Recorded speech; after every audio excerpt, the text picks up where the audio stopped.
কারণ মুসিবতে পড়েছি। আমি রাজনীতি করব, আমি চাঁদাবাজিও করব, কিন্তু আমাকে চাঁদাবাজ বলবেন না। এটা কোন কথা? তাইলে আপনি চাঁদাবাজি ছেড়ে দেন, আপনাকে কেউ চাঁদাবাজ বলবে না। আপনি যখন চাঁদাবাজি করবেন তখন এই কথা আপনাকে শুনতে হবে যে আপনি একজন চাঁদাবাজ। একজন নেতা এখন বলছেন, ঠিক আছে আমরা এত অসৎ ছিলাম, আপনারা এত সৎ ছিলেন, তো ছেড়ে গেলেন না কেন? আমরা ছেড়ে যাইনি এই কারণে, অন্তত 3টা মন্ত্রণালয় বেছে যাক, বেঁচে যাক, দুর্নীতির হাত থেকে রক্ষা পাক, কিছু একটা ঠিকানা মানুষ পেয়ে যাক, এবং বাংলাদেশের মানুষের মনে আস্থা তৈরি হোক। ভালো মানুষের হাতে দেশ গেলে সৎ থাকা সম্ভব, দুর্নীতিও দূর করা সম্ভব। সেই বন্ধুগণ, কথা দিচ্ছি, শুধু আইন শৃঙ্খলা বাহিনীর সদস্যদেরকে পাঠাবো না, এই চাঁদাবাজি বন্ধ করার জন্য আমরাও মাঠে নামবো ইনশাআল্লাহ। আমরা যুবক যুবতীদের হাতে বেকারের ভাতা তুলে দিয়ে তাদেরকে অপমানিত করব না। এই যে চাঁদাবাজ, এই যে দখলবাজ, এই যে মামলাবাজ, এই যে দুর্নীতিবাজ, এই সবগুলা বাজ পাখির মতো কালো চেহারা ধারণ করে সাধারণ জনগণের উপরে এসে ছু মারে। এখানে আমি আস্তে আস্তে শুনছিলাম, একজন বক্তা বলছিলেন কৃষক তার উৎপাদিত পণ্যের সঠিক মূল্য পায় না। সে যা পায়, রাজধানী ঢাকায় আসতে আসতে এটা 3 গুণ 4 গুণ হয়ে যায় মূল্য। কিন্তু ওই কৃষক, প্রান্তিক চাষি, তার পণ্যের মূল্য পায় না। তার না পাওয়ার 2টো কারণ, একটি হচ্ছে সিন্ডিকেট, আর একটি হচ্ছে চাঁদাবাজ। এই 2টার কারণে কৃষক যেমন তার ন্যায্য মূল্য পায় না, পরিবহন মালিকরা তেমন অতিষ্ঠ, ঘাটে ঘাটে চাঁদার কবলে পড়ে। আবার ব্যবসায়ীরা যারা আছেন, এত চাঁদা প্রান্তিক চাষির সেই মূল্য থেকে যুক্ত হতে থাকে যে তারা যখন ক্রেতাদের কাছে পণ্য বিক্রি করতে যান, ক্রেতাদের মুখের দিকে তাকাইয়া তারাও কষ্ট পান। কারণ সাধারণ জনগণ বড় কষ্টে। একটা দ্রব্যের মূল্য প্রান্তিক চাষি থেকে ঢাকায় আসতে পর্যন্ত ডাবল হতে পারে, 4 গুণ হয় কিভাবে? তা তো কোনোভাবেই মেনে নেওয়া যায় না। এখানে সকলেই ক্ষতিগ্রস্ত, কৃষক ক্ষতিগ্রস্ত, পরিবহন মালিক ক্ষতিগ্রস্ত, যারা হোলসেল ব্যবসা করেন তারা ক্ষতিগ্রস্ত, যারা রিটেইল ব্যবসা করেন তারাও ক্ষতিগ্রস্ত। মূল কারণ চাঁদা। আমরা আপনাদেরকে মোবারকবাদ জানাই, আপনারা 28 তারিখ সম্ভবত গত মাসের চাঁদাবাজদেরকে হাতে নাতে এখানে আপনারা শিক্ষা দিয়েছিলেন। আমরা সারা বাংলাদেশের অতিষ্ঠ, নির্যাতিত, মজলুম ব্যবসায়ীদেরকে আমরা বলি, কাওরান বাজারের মতো আপনাদেরকেও রুখে দাঁড়াতে হবে। তবে আমরা কথা দিচ্ছি, এখন সরকারি প্রশাসন যন্ত্রের অবহেলা, দায়িত্ব পালনে গাফলাতের কারণে, আর হতে পারে কিছু জায়গায় হালুয়া রুটির ভাগ বাটুরার কারণে এই যে চাঁদা হয়, আমরা আশাবাদী বাংলাদেশের মুক্তিকামী মজলুম জনগণের ইনশাআল্লাহ আমানত এবং ভোটে আগামী 12 তারিখ আল্লাহ তাআলা ঐক্যবদ্ধ বাংলাদেশ নির্বাচনী 11 দলীয় ঐক্যজোটের প্রার্থীদেরকে ইনশাআল্লাহ নির্বাচিত করবে। আমরা আশাবাদী 13 তারিখ থেকে বাংলাদেশের চিত্র পাল্টে যাবে ইনশাআল্লাহ। সে নির্বাচন সেই ফলাফল বার্তা দেবে যে এরা কোনো চাঁদাবাজি করে না এবং কোনো চাঁদাবাজি বরদাস্ত করবে না। সাথে সাথে 90 ভাগ চাঁদাবাজের হাত অবশ হয়ে যাবে। বাকি 10 ভাগ যারা থাকবে ওদেরকে বুঝাবো, বুঝ না মানলে যা করা দরকার তাই করা হবে ইনশাআল্লাহ। কারো মুখের দিকে তাকাবো না। চাঁদাবাজ কার বাবা, কার ভাই, কার সন্তান, চেহারা দেখে চাঁদাবাজের সাথে সেদিন আচরণ করা হবে না। সেই ক্ষেত্রে আমরা হব নির্দয়, নিষ্ঠুর, কঠোর, দেশের জনগণকে বাঁচানোর স্বার্থে, চাঁদার কবল থেকে মুক্ত করার স্বার্থে। মুসিবতে পড়েছি, আমি রাজনীতি করব, আমি চাঁদাবাজিও করব, কিন্তু আমাকে চাঁদাবাজ বলবেন না। এটা কোন কথা?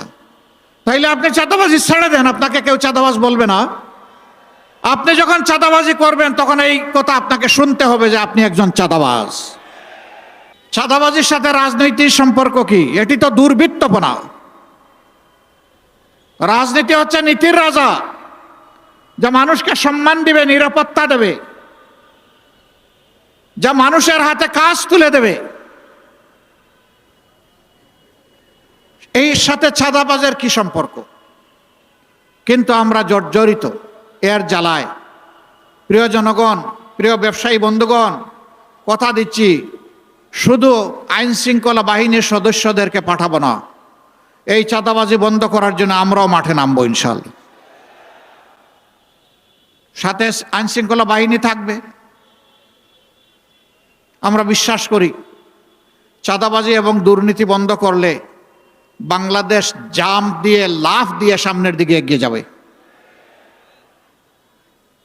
এরপরে আমাদের যুব সমাজ, বিশ্বের কোথাও এত আনুপাতিক হারে বিপুল সংখ্যক যুব সমাজ নাই।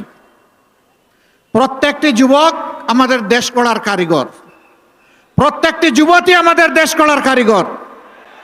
আমরা যুবক যুবতীদের হাতে বেকারের ভাতা তুলে দিয়ে তাদেরকে অপমানিত করব না। আমরা তাদের হাতগুলোকে দক্ষ কারিগরের হাত হিসাবে গড়ে তুলব। তারপরে ইনশাল্লাহ তাদের হাতে দেশ গড়ার জন্য যে কাজ যার সাথে উপযুক্ত তার হাতে সেই কাজ উঠায় দেব ইনশাআল্লাহ। এইভাবে যুবকরাই আগামীর বাংলাদেশ গড়ে দেবে। আর গর্বের সাথে বলবে, আজ আমি বাংলাদেশ, আমরাই বাংলাদেশ। এই বাংলাদেশকে এগিয়ে নেওয়ার জন্যে আমারও একটুখানি অবদান আছে। আমি বেকার ভাতা খাই না। যুবকরা যারা হাত তুলেন, যারা এখানে আছেন, যারা যুবক, সবাই হাত তুলে ফেলেছে, মুরব্বীরাও হাত তুলেছে। ঠিক আছে, সবার হাত তোলা। আসলে আমরা সবাই যুবক। আলহামদুলিল্লাহ, আমিও যুবক। আমি যুবকদেরকে সম্মান করি। আমার গোটা হৃদয় এবং কলিজা জুড়ে আমি যুবকদেরকে ধারণ করি। কারণ এই যুবকদের কারণেই আজকে এখানে কথা বলার সুযোগ পাচ্ছি। এই যুবকদের কারণেই আপনারা এই মিটিংয়ে আসতে পেরেছেন। এই যুবকদের কারণেই আমরা চাঁদাবাজদের বিরুদ্ধে কথা বলার সুযোগ পাচ্ছি। এই যুবকদের কারণেই আমরা একটা দুর্নীতিমুক্ত বাংলাদেশ গড়ার স্বপ্ন দেখছি। এই যুবকদের কারণেই সামাজিক ন্যায় বিচার প্রতিষ্ঠা করার আমরা অঙ্গীকার দিচ্ছি। অতএব যুবকরা, তোমাদেরকে স্যালিউট। তোমাদের হাতে বাংলাদেশ তুলে দিতে চাই, তৈরি হয়ে যাও।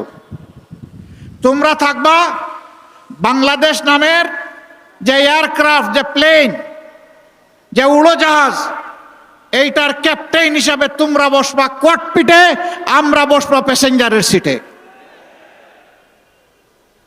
আমরা তোমাদের জন্য দোয়া করব, সঙ্গত সকল সৎ পরামর্শ দেব। আর সেদিন আমরাও খুশি হয়ে গর্বের সাথে বলবো, আমাদেরও একটা যুব সমাজ আছে। আমাদের যুব সমাজকে কেউ মাদক, চোরাচালান, অস্ত্রবাজ, চাঁদাবাজ, দখলদার আমাদের যুব সমাজকে বানাবে, আমরা তা সহ্য করব না। এ সমস্ত কাজে যারা লিপ্ত আছে তারাও আমাদের সন্তান। ওদেরকে আমরা বুকে টেনে নেব, ওদেরকে শিক্ষা দিব, প্রশিক্ষিত করব, ওদের হাতেও সম্মানের কাজ তুলে দিব ইনশাআল্লাহ। সেদিন আর তাদেরকে লজ্জার সাথে এই সমাজে বসবাস করতে হবে না। তারাও সেদিন গর্বের সাথে বসবাস করবে এবং বাংলাদেশকে গড়ে দেওয়ার ক্ষেত্রে তারা অবদান রাখবে ইনশাআল্লাহ। এই এলাকার বেশ কিছু সমস্যার কথা বলেছেন জনাব সাইফুল আলম খান মিলন। দোয়া করেন, আল্লাহ যদি আপনাদের ভালোবাসায় সিক্ত হয়ে আপনাদের মূল্যবান ভোটের আমানত নিয়ে আগামীতে সরকার গঠন করার সুযোগ দেন, আমরা আমাদের অঙ্গীকার রাখবো ইনশাআল্লাহ। সবচাইতে নির্যাতিত দল 24 সালের 5ই আগস্ট রাতের বেলা বিধ্বস্ত কেন্দ্রীয় কার্যালয়ে ঢুকে বলেছিল, আমরা কারো উপর থেকে প্রতিশোধ নেব না। আমরা আমাদের কথা রেখেছি, কারো উপর আমরা প্রতিশোধ নেইনি। বলেছিলাম যারা মামলা করবেন ন্যায় বিচার পাওয়ার জন্য, আমরা তাদের পাশে তাকিয়ে শক্তি যোগান দেব, তাই আমরা করে যাচ্ছি। কিন্তু আমরা সাবধান করে দিয়েছিলাম, মামলা করতে গিয়ে ধারণাবশত অতীতের কোনো গ্রাস মেটাতে গিয়ে একজন মানুষকে অন্যায়ভাবে মামলার আসামি করা যাবে না। আমাদের সহকর্মীরা আমাদের কথা রক্ষা করেছে। কেউ বলতে পারবে না ভুলভাল কাউকে আসামি বানানো হয়েছে। হাজার হাজার মামলা আমরা দেইনি, জেনুইন কিছু সিম্বলিক প্রতীকী মামলা আমরা দিয়েছি। আমরা বিশ্বাস করি আসল বিচারটা হবে আল্লাহ তাআলার দরবারে, আদালতে, আখেরাতে। দুনিয়ায় বিচারের একটা অংশ হলে দুর্বৃত্তরা অপকর্ম করার সাহস পাবে না। এজন্যই আমরা মামলাগুলা করার অনুমতি দিয়েছি। আমরা কথা দিয়েছিলাম আমাদেরকে আর্থিকভাবে নিঃস্ব করা হয়েছে, দোকানপাট আমাদের লুটতরাজ করা হয়েছে, চাকরি থেকে তাড়িয়ে দেওয়া হয়েছে, কিন্তু আমরা হারাম চাঁদাবাজির দিকে আমরা হাত বাড়াবো না। আমরা আমাদের কথা রেখেছি। আমাদের সহকর্মীরা চাঁদাবাজি করে না।